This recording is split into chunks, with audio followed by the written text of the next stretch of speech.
The mental laboratory. Human inventiveness is marked not just by the inventiveness of what we do or the tools we make, but by the breadth of what we can imagine. A 16-year-old, Albert Einstein, supposedly imagined chasing after a beam of light in the vacuum of space. He went on to imagine many different worlds, each time analysing what the consequences of his thoughts experiments would be. Over many years, these musings eventually developed into his special theory of relativity, explaining the fundamental connection between space, time, energy and matter.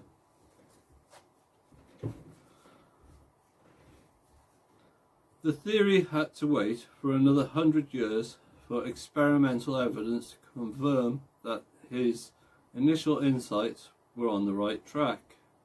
More on young Einstein later in this chapter.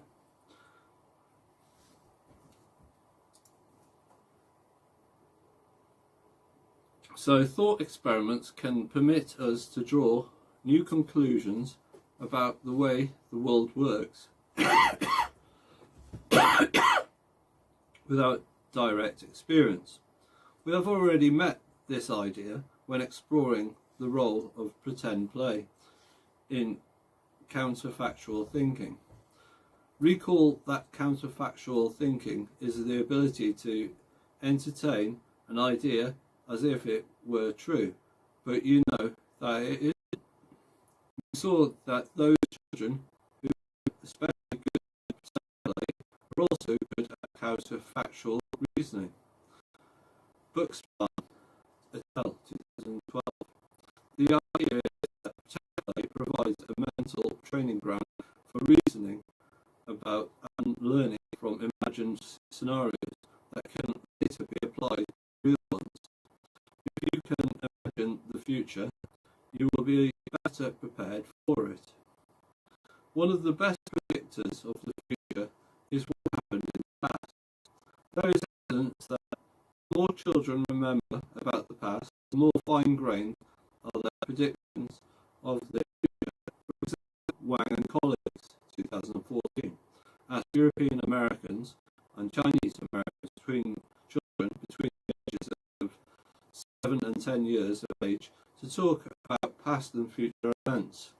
The researchers found that the amount of details that children report describing past events was associated with the amount of detail they generated in imagining future events.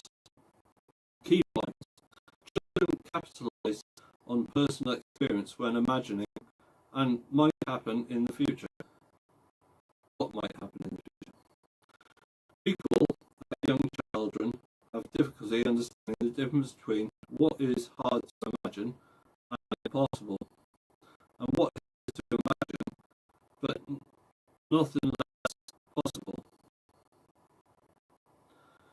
If children's imaginations are constrained by what they have regularly observed in the past, they are likely to underestimate the wide scope of possible outcomes. As we get older, not only do we get more experience of what is possible in the world, we also get more experience of doing wrong about what is possible. As the old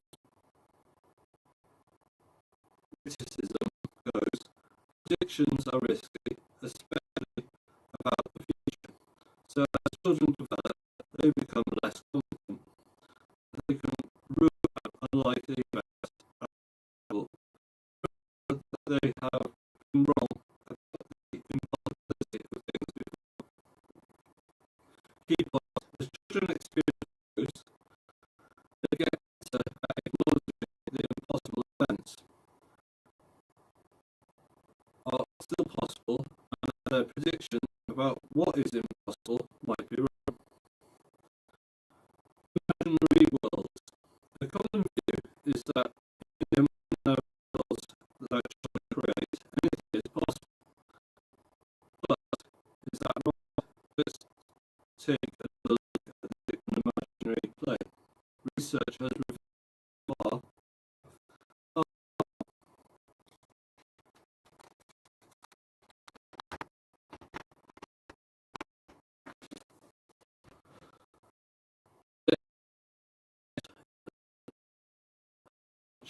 they were selected children, so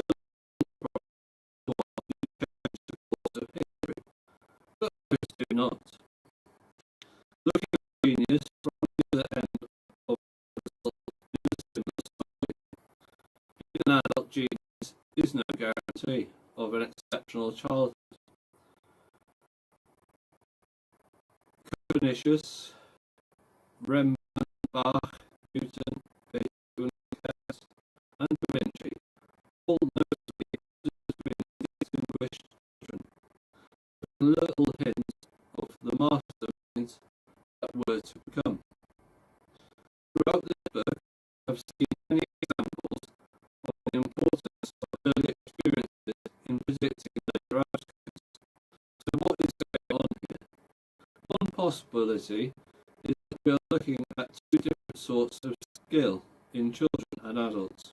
In general, child prodigies come to our attention when they have acquired a large body of existing knowledge, or show prodigious talent earlier than their peers, like learning calculus or playing grade 8 violin.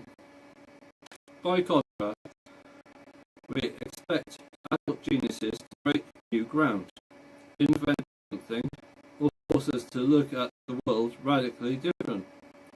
This difference has been described as being a gifted learner versus a gifted doer. Gladwell, 2008. Early mastery is not a predictor of later success because prodigies fail to make the transition in early adulthood from being a gifted learner, mimicking what has been done before, to being a gifted doer, making discoveries or creating a style of their own. What's seen as a predictor of success is an individual's attitude to learning itself. For example, mental grit or perseverance and a passion to see the job through have been shown to be much better predictors of life successes and school achievements than early prodigious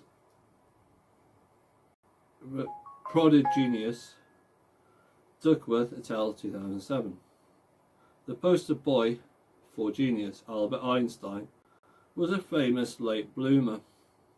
Having failed his school entrance exams on language, zoology and botany, his mathematics exam was okay, but not exceptional. His biographers do note his exceptional curiosity, doggedness and perseverance, however. These qualities are arguably less glamorous than the idea of a prodigy, but are perhaps more essential components of genius. And of course, perseverance is a very closely related by practice. By the time 6 years old, Mozart was performing for others. It is estimated he had racked up 3,500 hours of practice after being encouraged by his father, Leopold Mozart, to play for up to 3 hours a day. From the age of 3, at least in the field of music, Malcolm Gladwell argues that what we mean when we say someone has natural talent is that they practice a lot, they want to practice a lot, and they like to practice a lot. 2008.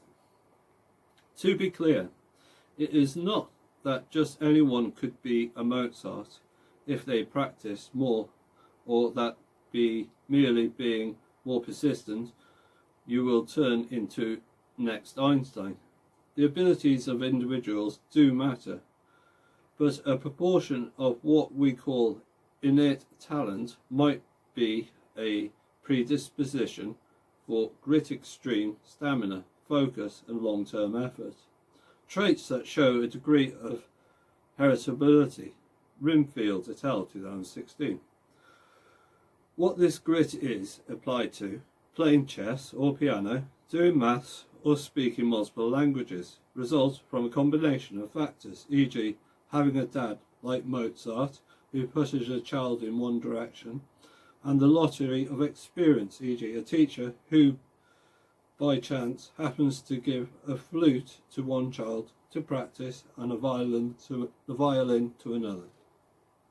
Key point: early exceptional talent does not necessarily translate to later genius. Drawing stories and imaginary beings. Another window into children's imaginations is their drawings. The modern interest in this subject owes much to Georges Henri Lequesne, a French philosopher and anthropographer who studied more than 1,700 drawings produced by his daughter, Lequesne, 1927. Based on these drawings, Lequesne concluded that children are figurative realists. They try to draw real objects, often including features that they know belong to an object, even those features that cannot actually be seen from a given point of view. For example, children's drawings start out with a loose likeness to reality and progress to drawing for human figures, as if they were tadpoles with heads and bodies fused together. Children typically then move on to draw scenes from multiple perspectives, or an air view plan, showing objects as they were folded out or positioned on a table as they were floating above a rectangular box, not resting on a flat surface. Willets, 1977. Eventually, most children can draw more visually realistic representations, with occasion suppression of detail and perspective. Figure 9.2.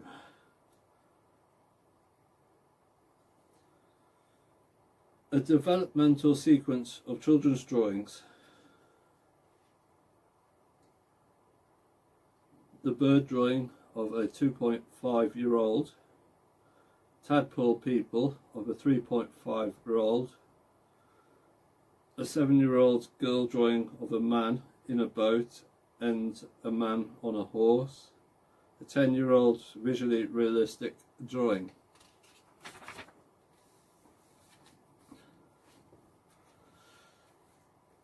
It is likely that the change in children's drawing's ability reflects a change in their ability to represent three-dimensional objects on a two-dimensional surface, rather than a shift in how they fundamentally see reality. As this skill develops, along with development of their attention, memory and control of their hands, so does the realism of what they draw. Regardless of the accuracy of what children draw, the subject of their drawing are mainly taken from their everyday experience: human figures, animals, horses, vehicles, and so on. Harris, 2020. As always, development takes place in a context like other aspects of children's development. What they draw and what they start drawing are influenced by social and cultural differences.